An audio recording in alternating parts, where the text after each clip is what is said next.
Hey guys, welcome back to the channel. So today I got a good one. I got a 2007 Cadillac CTS behind me, and the customer complaint is that the car is making a screeching noise whenever the car is cold and he starts it up in the morning, and it gets even worse on rainy days. And today is a rainy day, and he brought it in because he just couldn't handle the noise anymore. What we're going to be doing is the belt tensioner. The belt tensioner has failed. The spring is very weak in there, and we're also going to be replacing the belt as well on while we're in there. So let me get you guys set up and let me show you the process. Where I'm going to choose to begin on this car, guys, is very easy. These engine covers. This engine cover itself is massive. You just take off your oil cap and they come off. It's just held on there by these little fingers. Let me go ahead and take this out of the way. The next step in this, guys, once the cover is removed, is you're going to remove your intake housing. And the way you do this is you just unbolt these two 8mm here, and then you pull it back this way and then remove it off the air box. It's very easy. Let me go ahead and get that done and I'll bring you back in. Now that I went ahead and I removed my tubing here, I got clear access to the belt and the tensioner, which is right here. Now the issue with this is I shouldn't be able to grab this belt and move this much. You guys can see that tensioner is pretty much moving, and I'm not even putting a lot of effort into this, guys. It's moving quite a bit. Sometimes people will say, oh no, that's normal, it's supposed to move. And yes, I do agree, they are supposed to move. They are automatic tensioner. But I shouldn't be able to grab the belt and almost be able to rip the belt off of this car. That just tells me the spring gets weak in there. And that's what these are, basically. There's a huge spring rolled up in here. After so many back and forths over the years and heat cycles, that spring gets weak and just starts softening up. And that's the issue that we have going on with this one. Where you want to begin on this one is take your square drive 1/2 inch ratchet and you want to line it up right here with this corresponding hole that they already have in there. Now I apologize, guys, I know my hands are in the way, I'm trying to work around the camera.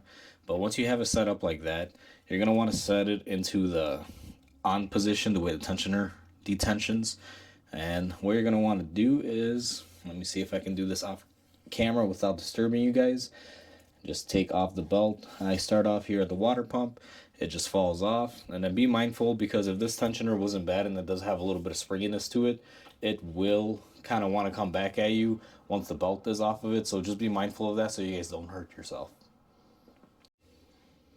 One thing that I do want to mention, if you paid attention to the belt routing on this, you'll notice if you try to remove the belt, and I'll grab my belt here, it won't come off all the way because it actually loops through the tensioner.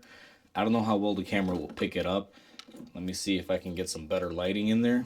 But if you guys look at it right here, if you try to pull the belt off, it won't come off. The best way to do this is to kind of pull it through the back like this, and then you're going to want to load up your tensioner and move it backwards, and you should be able to get your belt off if you're not going to be replacing the tensioner. We are, however, replacing it, so we're just going to go ahead and take off the bolt right here. That is going to be our mounting bolt. I'm going to get set up with my tools and I'll show you guys how to remove it. The way you remove this is you take your socket and you just put it in the center and you just take off this bolt. Now sometimes these are seized, and I already went ahead in there and I pre-cracked it with my wrench just to make sure I'd be able to get the bolt off. But keep in mind they can be seized sometimes. And once you get that off, you guys can see your old tensioner. Now this one's seen better days, and I don't know how well the camera's going to pick this up. Let me get you guys closer to the camera. That's it making noise. This bearing is also shot, so it's also been making a little bit of noise due to that. Then you're going to want to grab your belt out and just pull it out of the way. And let me get the new part and I'll set you guys back up on camera. Now, as you guys can see, it's a lot cleaner. I got rid of all that crud and debris that's in there. Now, I apologize for the camera angle, guys. My other mount broke that I normally get you guys inside the engine bay. And this one doesn't have a lot of room here in the front, so I can't really fit my tripod in there. What you're going to do next is match up your part. Now, I already matched mine up to the old one. This is the correct one. The only thing that you're going to be reusing on this one is the bolt for the center, and that goes right here. Now, pay attention because these do mount up a certain way. You have a little bit of a little nub here that lines up with the nub right here, guys. Now the way I start these off is I'm gonna go ahead and just start the threading on the bolt. I'm not worried about lining it up yet appropriately, because if you guys remember, we do have to line up our belt in here. So Once I get a couple threads on there, what I choose to do is I take my new belt, because you got to loop it through, and what you're going to want to do is slide it in the back of the tensioner like so. And once you do that, I'm going to move it here on my crankshaft. Now I'm just trying to give it as much of a routing as I can so it kind of stays out of the way.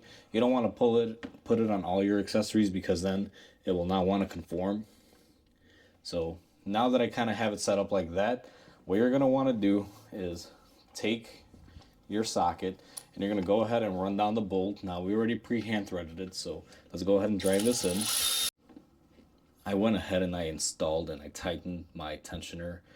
You guys saw in the last clip, when I put my ratchet on there, the ratchet vibrates, and I had quite a bit of threads left on the bolt to go in, so it kind of popped out and fell down, and I had to hold it in with one hand as I tightened it up. Now that that's done, we're going to take our belt and I'm going to loop it around the water pump, and then I'm going to loop it around the crankshaft, and just make sure we kind of get her lined up here. You want to make sure you line it up as good as possible. You don't want to be misaligned on the grooves, because if you are off on your grooves, it does make it a real hassle to go ahead and tighten it on there or get it on there. So now what we're going to do is put our wrench in here to get the tension off, and I'm going to go ahead and put it on my alternator, and our belt is routed. It's that easy. Now these use a 2-belt system.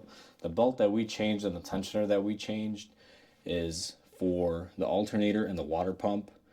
You do have a separate tensioner right here, and this drives your AC pulley and your power steering pump. I don't know why Cadillac did it this way, but that's just how they do things. I don't design them, I just fix them. Now just to show you guys difference, when I grab this one and I pull, like I can pull on it, but if you guys can see, that tensioner is pretty tight. She does not want to move that easy. We went ahead and we got our cover and our intake back on, guys. After we did that, we went ahead and started up the car, and it is noise free. Everything is golden on there. Belt shrieking is gone. That is how you do a belt and a tensioner on a Cadillac CTS. This one features a 3.6 liter engine on it.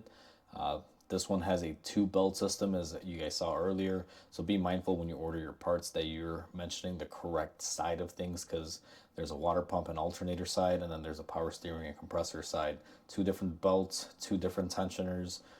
Just be mindful of that, guys. With that said, hopefully you guys enjoyed this video. Please comment, like, and subscribe. It definitely helps my channel grow.